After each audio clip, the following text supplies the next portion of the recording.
Today wasn't supposed to be a crying day. One of those days, huh? Why do I always feel like crying? I like your style, dude. Why do I always feel like crying? Sometimes you eat the bar, and Don't sometimes the bar, Don't well, you dare. he eats you. No!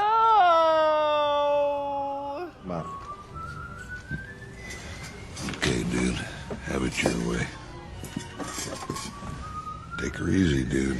What's up, guys? It's Benny. With every boom and bust, there's always people that buy in at the very top and lose everything. Bud Light is one of those brands they bought in at the very tippy top of the woke madness and insanity in our culture and decided to hire Dylan Mulvaney for their light beer campaign, and the rest is history. Bud Light lost 35% of all of their drinkers forever and is no longer the king of beers. Bud Light lost billions of dollars and is now in a multi-year attempt to try and rehabilitate their brand. Now, the Democrat Party, not as smart as Bud Light.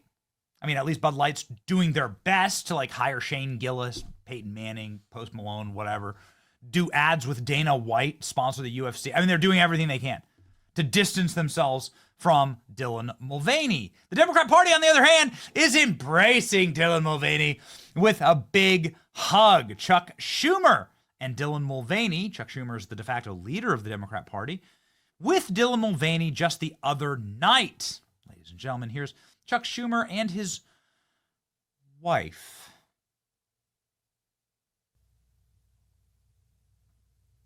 Surely there's got to be a better photo of her. Okay, well, let's just hope that Dylan Mulvaney does to the Democrat Party what Dylan Mulvaney did to the Bud Light brand.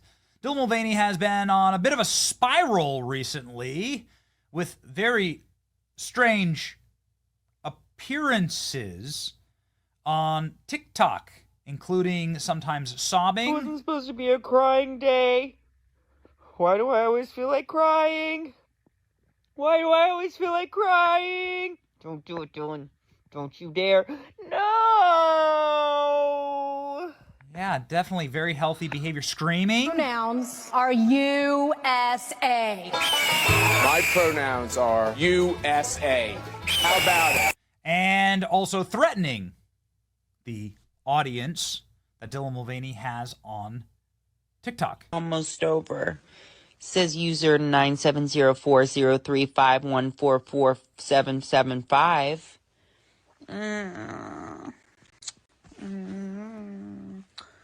I'm just looking at my clock. I think it's been a little longer than 15 minutes, darling. And seeing that I'm slating things out 2 to 3 years from now that will come out in 2 to 3 years, I think it might be a little bit longer. Longest 15 minutes of your life. Love you. You ever seen like the Dark Knight and the Joker hostage video? It's like the same. It's like the same thing, right? It's the same. It's the same vibe. It's just like what Heath Ledger did with his method acting. That made for such a legendary evil villain. Okay, so anyway, kind of like Heath Ledger. Somebody who is clearly unstable probably shouldn't give them, I don't know, an enormous amount of power and access to corporate media and millions more in the audience, but that's exactly what libs did. Let's give Dylan Mulvaney a book. Hi, is this an okay time? Oh, I really hope it is, because I finally get to tell you about the thing that I've been working on for over 2 years. Booby drumroll. It is my debut book titled Paper Doll, Notes from a Late Bloomer. And I've just received the advance copy, and it's really cute, right? So, Dylan Mulvaney is 30, and you're writing an autobiography at 30. Okay. I mean, I gotta tell you, it'd be one thing if this is just a little self-published ditty. People do that all the time. The kind of like black hole narcissists, nihilists that, you know, can't think of anybody other than he's just like obsessed with themselves. But this is something that has major corporate backing. Dylan Mulvaney on ABC News Primetime, talking about the book. On The View, talking about the book. Dylan Mulvaney appearing on Rolling Stone and in CBS News morning show. The insane amount of corporate media propaganda exposure for Dylan Mulvaney on this project is obscene. You have never, ever seen more propaganda for a single product pushed and shoved by our corporate press than this single book. So how'd it do exactly? Dylan Mulvaney's new book has been promoted by every major news outlet.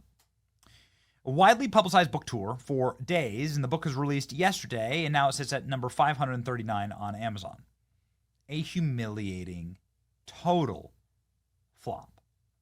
Let's go ahead and check, shall we? And that's a Matt Walsh post on X. Let's see here. What do we got? Where are we at? Here. Okay. What's the number? Oh, okay. It's gone worse. It's gotten worse. At time of recording, it's 631 in books. It hasn't even come close to cracking the top 100. This is a absolute Disney Snow White level flop. Bud Light Star's new book flops despite major media promotion. Yeah, this number is incorrect. It is far worse than that. This is a terrible, terrible, horrible failure for the corporate press that just really can't lose more, frankly. It's hard to think of something worse that could happen for them this year. You've never seen an industry so down bad and crashed out. This is just a small sample of the coverage Mulvaney's book has gotten in the week, not counting all the TV interviews that didn't even get to the top 500. Amazing. Dylan Mulvaney, Dreams of Privacy. Really. Write-ups in New York Times, Rolling Stone, Glamour. Dylan Mulvaney ready to move on. Move on from what? I published a jokey children's book making fun of transgenderism, and it made the top 10 with literally zero coverage or promotion from the corporate media. How's Dylan Mulvaney have a book and a press tour? Again, you want to talk about privilege? Privilege is being able to destroy brand after brand after brand, create nothing, and get every single Fortune 500 and publicly traded company to hype your garbage and to create a fake world for you, which is really what's happening here. How come Mulvaney, with 9.2 million followers on TikTok, not get any conversions? This ranking suggests Mulvaney sold about 300 books in 2 days. I don't think TikTok is real. Facts. I've sold way more books than Dylan Mulvaney, and I'm not even a woman. Thanks, guys. Yet. In my next book, should be finished in a month or two. People are memeing this. All right. I tell you that this is you want to talk about true privilege. True privilege is getting this amount of publicity for a garbage fake product that isn't real. That is written by the Joker in a hostage video, who doesn't have a real following. It's not a real following.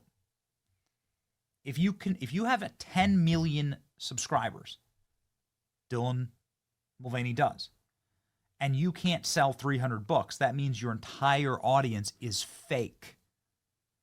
Go to any video and check the comment section. Check the number of likes. And go to any content creator's page.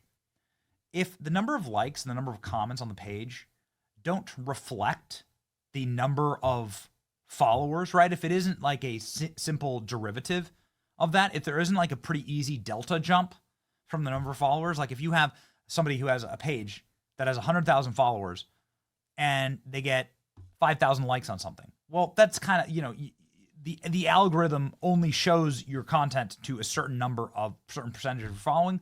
That's actually an acceptable ratio. If they have 10 million followers and they only get 500 comments, then that means the following's fake. The vast majority of the following is fake or bought or purchased and not real. And this, Dylan Mulvaney's audience is clearly not real. The ranking has actually crashed out even since Matt Walsh's post. So yeah, another L for Dylan. That's great. It's your boy Benny. Like, share, and subscribe.